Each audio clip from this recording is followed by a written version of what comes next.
Еврорадио.FM.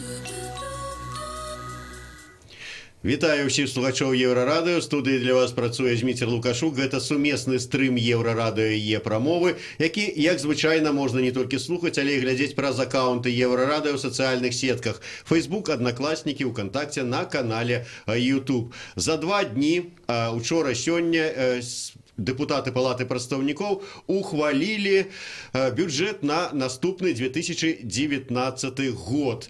Адначасова з ім і падатковы кодекс, правкі ў яго ухвалілі. Здавалася, можна радавацца, галоўны фінансавы дакумент на наступны год прыняты, будзем жыць, як казалі, але ёсць перасцярогі, што штосьці з гэтым дакументам не так. Што з ім не так і ці сапраўды там нешта не так, мы сёння абмяркуем з депутатом Палаты прадстаўнікоў Ганной Канападской. Добрый день, спадарня Ганна. Здравствуйте.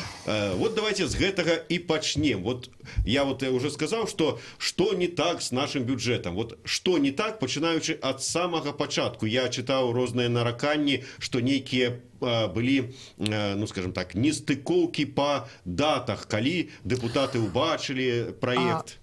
Ну, вы знаете, что если быть вот абсолютно объективным, то возможность ознакомиться с проектом бюджета была у депутатов Палаты представителей где-то с середины сентября месяца, когда в рамках взаимодействия между Палатой представителей, Советом Республики и Советом Министров, как бы проект бюджета, ну, как бы был доступен, да? Вот, то есть он появился там на внутренних ресурсах Палаты представителей.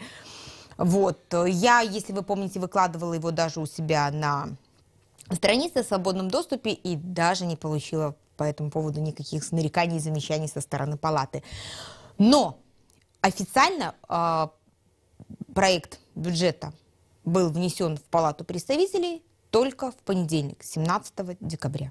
Чакайте, вот я сегодня был на пасяджэнні Палаце прадстаўнікоў и там чуў на ўласныя вушы, як старшыня Палаты прадстаўнікоў заявіў, что у комиссию проект бюджета официально поступил, здаецца, 10 кастрычніка, и что, маўляў, кожны депутат мог прийти, ознакомиться, взять удел. Официально проект бюджета в Палату представителей был внесен 17 числа. Неофициально возможность депутатов ознакомиться с проектом бюджета была начиная с середины сентября, ну и заканчивая где-то там за 2 недели до 17 числа. Добра, ну калі афіцыйна ён быў унесены 17 снежня, то ці была у депутатаў рэальная магчымасць да гэтага часу папрацаваць з бюджэтам? Я кажу не толькі про тое, что вот пачынаючы там с верасня там почытаць вот этот вот проект, а сапраўды вот працаваць, уносіць у камісію свае прапановы, праўкі. Слушайте, целая ночь была. Целая ночь была. Ночь с 17 на 18 число. Вот я сегодня, например, большую часть вечернего времени и ночь изучала налоговый кодекс. А толку-то уже вот за ночь? Ну, не, ну выучить-то можно, конечно. Не выучить, но как раз-таки здесь у меня есть, наверное, преимущество перед другими депутатами, потому что я этот налоговый кодекс уже видела там на протяжении последних 6 месяцев. Я работала над правками в этот налоговый кодекс. Я могу сейчас сказать, что достаточное количество моих правок были внесены в налоговый кодекс, поэтому мне задача облегчалась тем, что я просто брала там спорные моменты, которые я знала, и сверяла с тем, что осталось, что не осталось, что внесли, что внесены, что скорректировать, что не скорректировать. Но все равно это там 1000-страничный документ, который требует достаточно внимательного изучения. Ну добра, падатковы кодекс, а ўсё ж таки по бюджэце ці была у депутатаў магчымасць, ну рэальная, мы зараз жартуем про одну ноч, не, ну яно так сапраўды было, але ці была ўсё ж таки рэальная магчымасць у депутатаў унесці нейкія свае прапановы? Давайте скажем так, тот, кто хотел, тот имел возможность это сделать. Но даже я, пытаясь внести изменения в проект бюджета, не смогла это сделать чисто технически, потому что мои правки, они просто проигнорированы. Что касается, например, бюджета.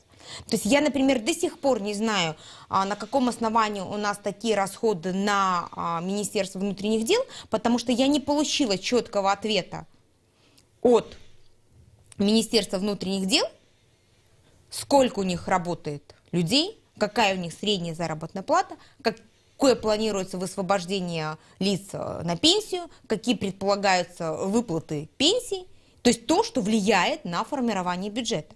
И мы сегодня говорим, например, о республиканском бюджете, оставляя за кадрами тот вопрос, что бюджет республиканский, по крайней мере, был доложен депутатам, премьер-министром, министром финансов в понедельник, 17 числа. Да? То есть основные положения бюджета депутатам были известны.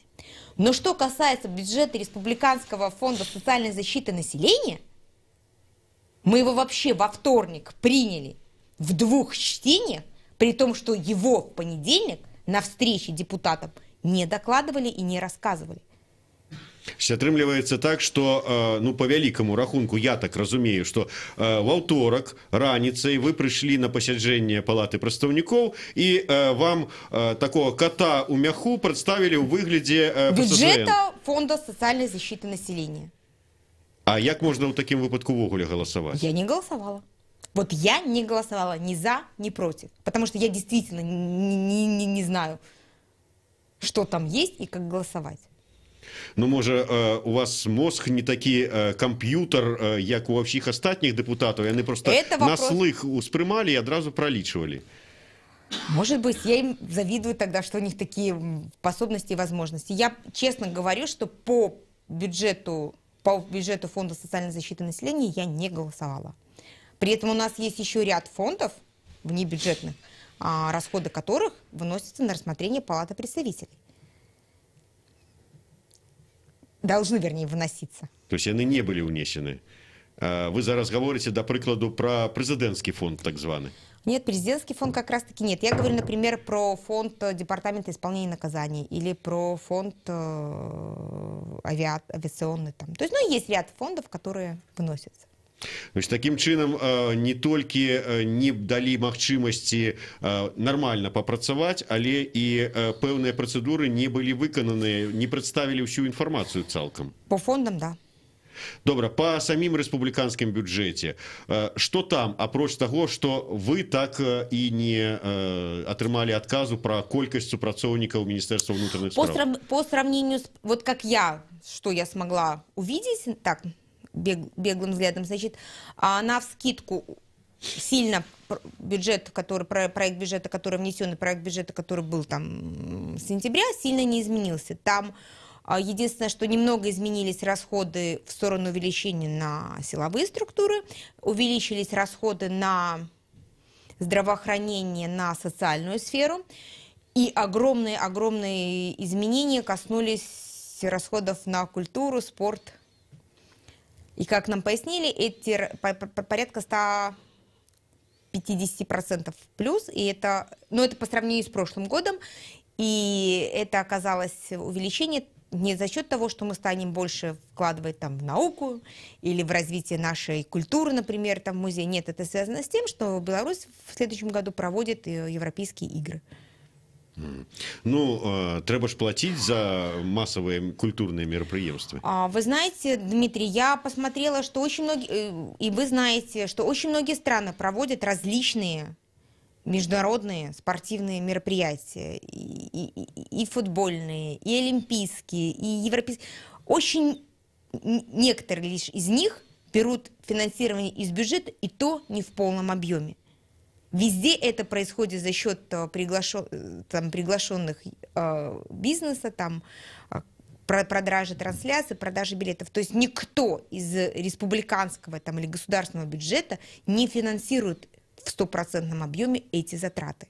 Ну, поглядите, калі говорить про европейские гульни, первые проходили в Азербайджане, и Баку проплатила с бюджета, по-моему, цалком увесь фонд этих европейских гульней. Вон Олимпиада в России проходила тоже за кошт бюджета. Ну, не 100% Олимпиада проходила за счет бюджета, нет, там были очень много дополнительных поступлений.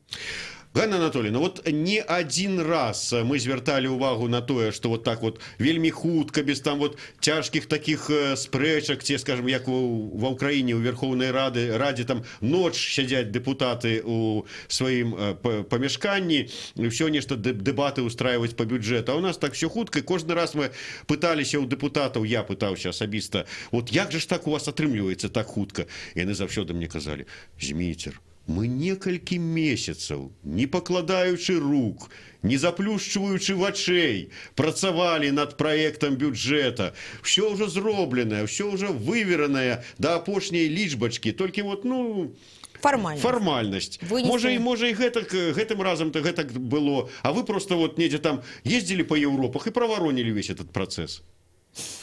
Я могу сказать, что с точки зрения налогового кодекса действительно работали, но не депутаты, а работала как бы межведомственная рабочая группа, и там были только представители как бы нескольких там комиссий. И это действительно проработанный документ, поэтому я и вчера в первом чтении, и сегодня во втором голосовала за. Я могу сказать, что те законопроекты, над которыми действительно работаются, и они не принимаются на один щелчок. Они действительно проходят очень бурное обсуждение, как, например, это вот там Уголовный кодекс, статья там 328, да, или, например, закон о питьевом водоснабжении, который вообще 2 года, вот я внесла в него правки еще, наверное, на 2-й сессии. И вот только сейчас, на 6-й сессии, получается, приняли этот законопроект. Ну, я так разумею, что нарэшце, дзякуючы вам, и вот это вот артыкул по лжепрадпрымальніцтву 233... 234. 234. Да, 234 нарэшце. Да, Дмитрий, могу сказать, что это было мое первое законодательное предложение. Вот как только я пришла в Палату представителей, вот это было мое, еще в ноябре месяце, было подано предложение об исключении статьи лжепредпринимательства, было подано обоснование. Я очень благодарна Ярославу Романчуку, который помог подготовить это обоснование. Если вы помните, в Палате представителей поэтому был проведен круглый стол, и мое предложение было положено в лист ожидания. И вот сейчас, на протяжении 2 лет, наконец-то принято вот это решение. Хотя лучше поздно, чем никогда, но у нас была возможность сделать это намного раньше. И это бы, безусловно, положительно сказалось на развитии экономики, инвестиционного климата. И не было бы, может быть, вот таких проблем с бюджетом и с дырками в бюджете, как есть сейчас. Ну, что робить? Все новое так легко не дается. Можно лечить, что вот, дзякуючы вам, зараз у Палату представников пришла практика лоббизма. Вот вы же человек с бизнеса и пролоббировали отмену этого артикула. Можно и так сказать. Мы перервемся на невеличкую паузу, 3 хвилины новинаў на Еврорадио. После этого вернемся до обмеркования с Ганной Конопадской бюджету на 2019 год. Зачем я в небо лез? Не знаю зачем. Там космонавтов полно. А я лишний начистить звезды, чтобы всем было светлей. Не получилось. Видно, просто не вышел, что ли, курсом, ростом или лицом. Стихи не вышли. Не мои песни, как будто витражом был, стал блеклым стеклом, как будто мой океан в 1 секунду стал пресным, как будто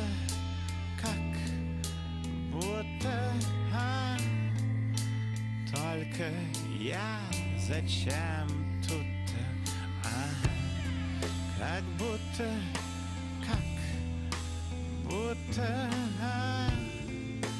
только я зачем тут,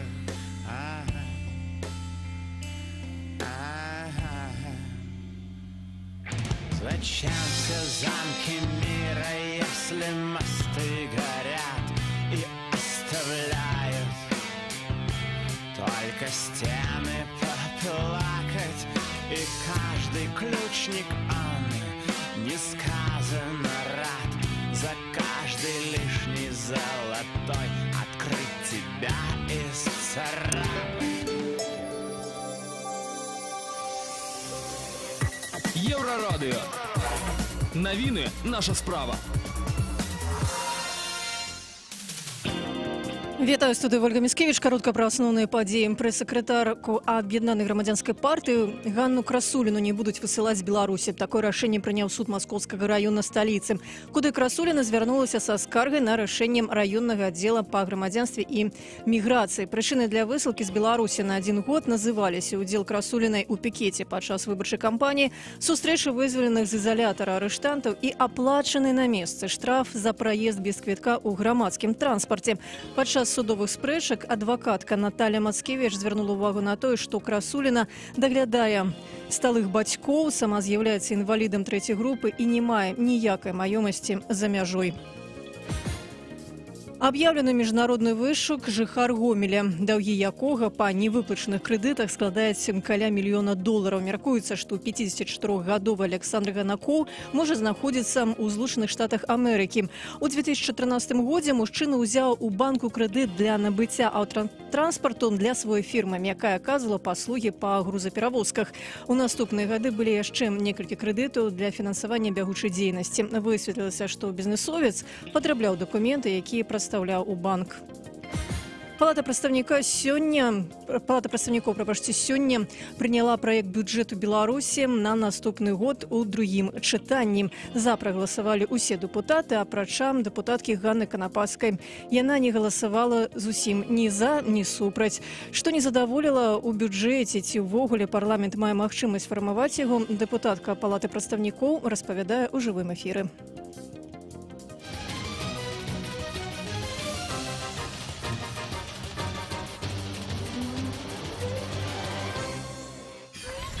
Еврорадио.FM.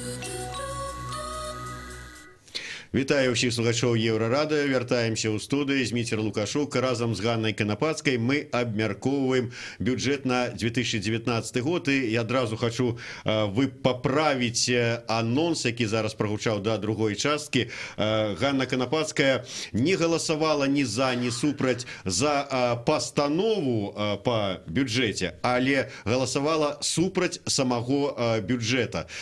Нет, даже давайте так. Бюджет согласно регламенту Палаты представителей, бюджет голосуется сперва за доходную часть, затем за расходную часть, затем он голосуется в целом, а потом голосуется постановление Палаты. Так вот, я голосовала против расходной части, доходной части бюджета, потому что я, например, против того, что она формируется в том числе за счет фискальной политики государства, когда предусмотрено там 139 миллионов поступлений от штрафов. Да, вот гэты момант вот хацелася б, скажыце, не ўзнімалі сярод дэпутатаў гэтае пытанне, калі адмовяцца вот ад гэтага планавання штрафаў, вот колькі павінна штрафаў паступіць у бюджэт, як так можа быць? Ну вот это, понимаете, для меня... Это вот як ісці ў лес і запланаваць, што я вот столько грыбоў назбіраю, а калі не назбіраю сам, то што мне тады рабіць? У другого грыбніка отобрать там, ці што? Ну вот этот вопрос, который я тоже постоянно задаю и говорю о том, что если... При этом я спрашиваю это не только, например, у председателя комиссии по бюджету и финансов, я спрашиваю это, например, у Министерства финансов, и получаю ответ, что Анна Анатольевна, нам же надо планировать бюджет. Я говорю, ребят, но принцип презумпции невиновности, которая сейчас даже в налоговом кодексе предусмотрена, ее же никто не отменял. И давайте вы просто, вы можете, например, с точки зрения бухгалтерского там учета, запланировать, что у вас будут платежи, но для вас это будет приятным сюрпризом, если их будет 10 копеек, более приятным сюрпризом, если их будет 10 рублей, и наибольшим сюрпризом, если их будет там 10 миллионов. Но исходя из принципа презумпции невиновности, неважно по какому правонарушению, административному, налоговому, таможенному, уголовному, вы не можете планировать. Мне заўсёды вот здзіўляюць, калі, скажем, міліцэйскія начальнікі разам з міністрам Ігорем Шуневічем клянуцца, што ў іх няма плану па тым, колькі яны затрымаюць правапарушальнікаў і колькі яны здымуць штрафаў. Як не можа быць планаў, калі гэты план прописаны в бюджете? Напрямую в бюджете, безусловно. И поэтому, вы знаете, в конце месяца, в конце года мы можем видеть усиленное количество патрулей, машин ГАИ, дорожно-патрульной службы на улицах наших городов и сел, да? Ну вот, зразумела цяпер, чаму вы не голосовали за вот эту доходную частку бюджета? Да.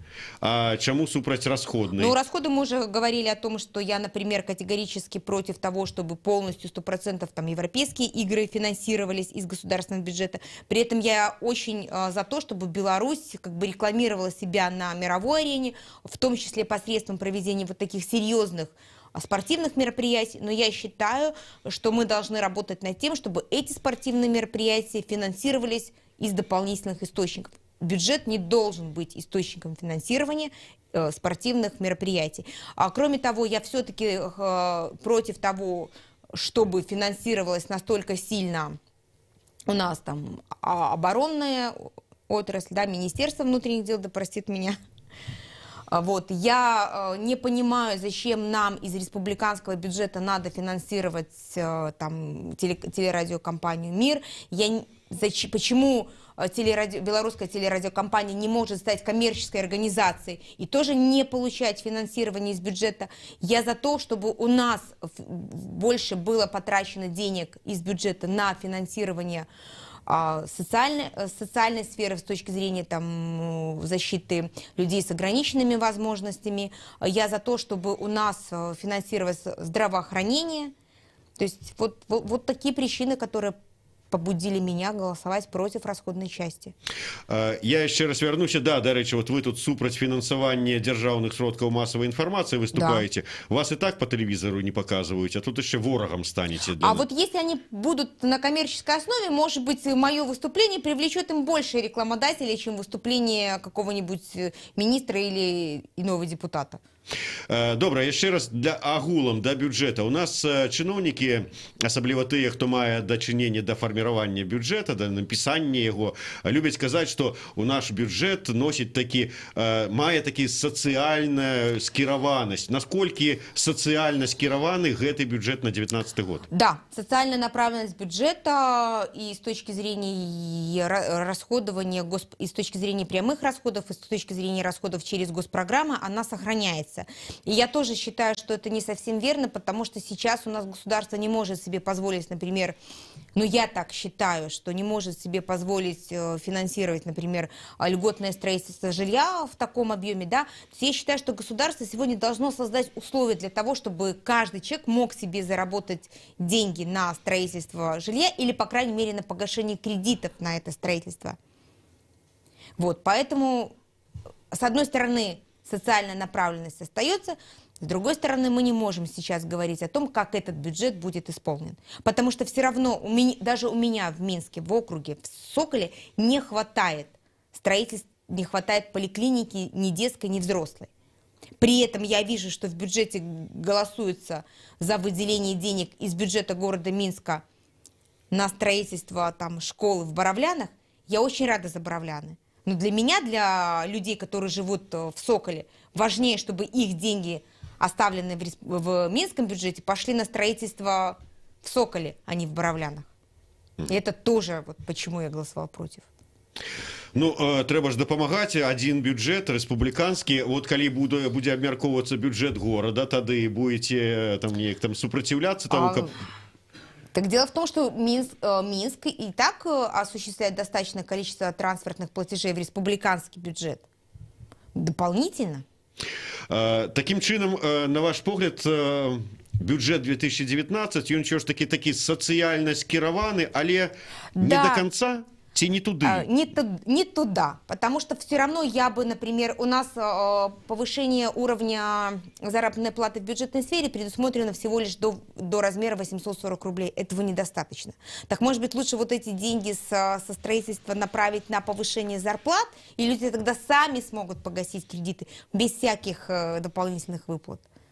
Таким чынам і ў 19 годзе гэтыя вот наши зорныя по 500 мы так и не отрымаем, так? В государственном секторе вряд ли.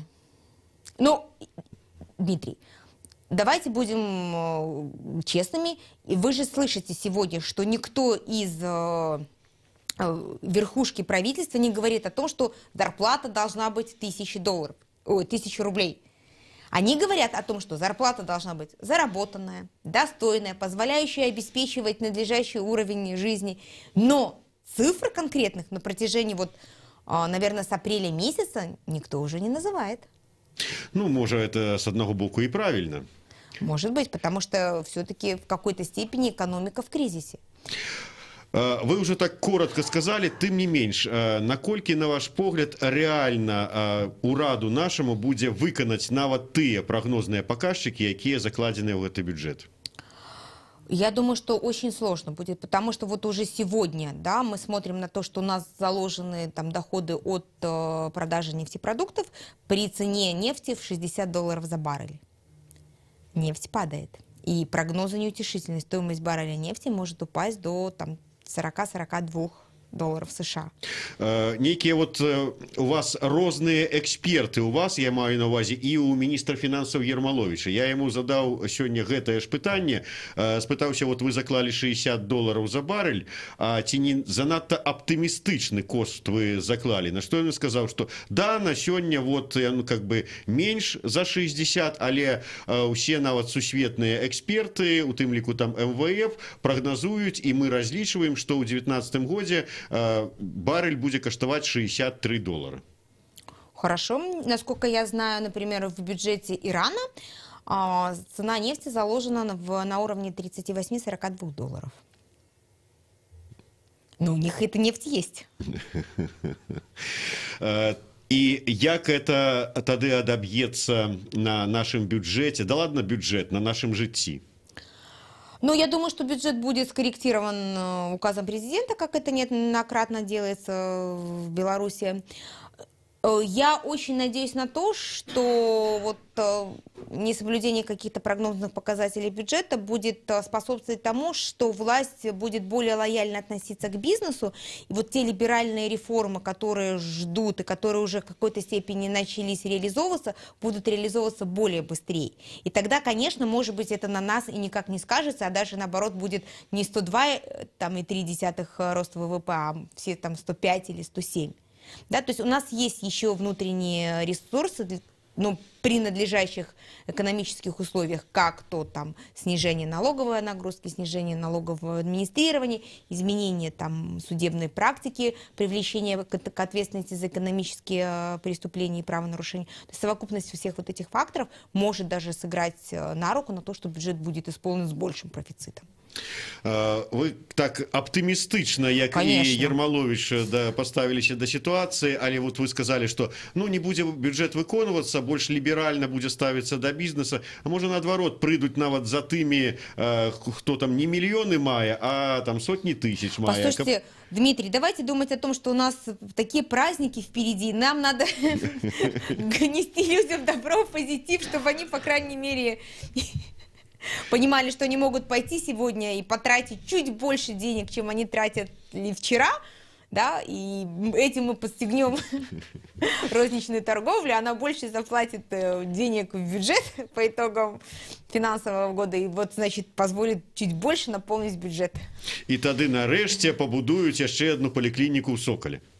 Не еще одну, а одну, единственную, которая очень-очень необходима. И тогда, да, и тогда построят и поликлинику в Соколе, и школу в Боровлянах.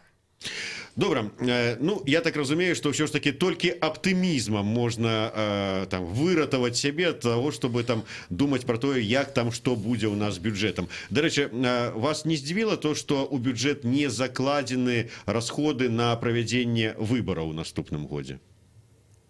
Я как бы обратила на это внимание, но, насколько я помню, всегда выборы проводились за счет каких-то фондов дополнительных. Президентская. Ну, выбирают же президента. А вы же знаете, что кого будут первым выбирать? Ну, президента спочатку выберут, а потом он призначит депутатов. Ну, что тут? Ну, не ўсіх, не ўсіх. Некалькі пройдзе галасаванняў. Ганна Анатольевна, тым не менш, як вы лічыце, вот вы адзіны дэпутат, правда, были не все, 102 депутата. 104 было. 104? Но было голосовало 104, 102. голосовало всегда 102, да. Да, ну вот голосовало 102, неполный один депутат голосуя супраць. Вот и что? Это вот таки демарш, показать себе. Вот, ну, и даже министр Амарин это отмечает, что он видит, что все депутаты за один. Ну, а как по-другому пробудить дискуссию, да, вот в Палате представителей? Вот я хочу заставить очень многих там сидящих рядом подумать, может быть, они придут и спросят: Анна, почему вы проголосовали против? Может, у них тоже мысли заработают, что не все так гладко в датском королевстве-то? Вы различиваете не на то, что ваше голосование супраць все ж таки изменить нечто в бюджете, а на то, что изменить нечто в головах у ваших коллег? Я адекватный человек. Я понимаю, что 1 против 100, даже 1 против 80, это никак не может повлиять на итоги голосования. Я по этой причине не голосую за постановление палаты. Потому что я уже вижу результаты голосования и вижу, что оно не изменится. Но я действительно хочу, чтобы наша страна изменилась, чтобы Палата представителей стала реальным парламентом. На завершение. Мы все ж таки чакали, что пришел новый премьер-министр.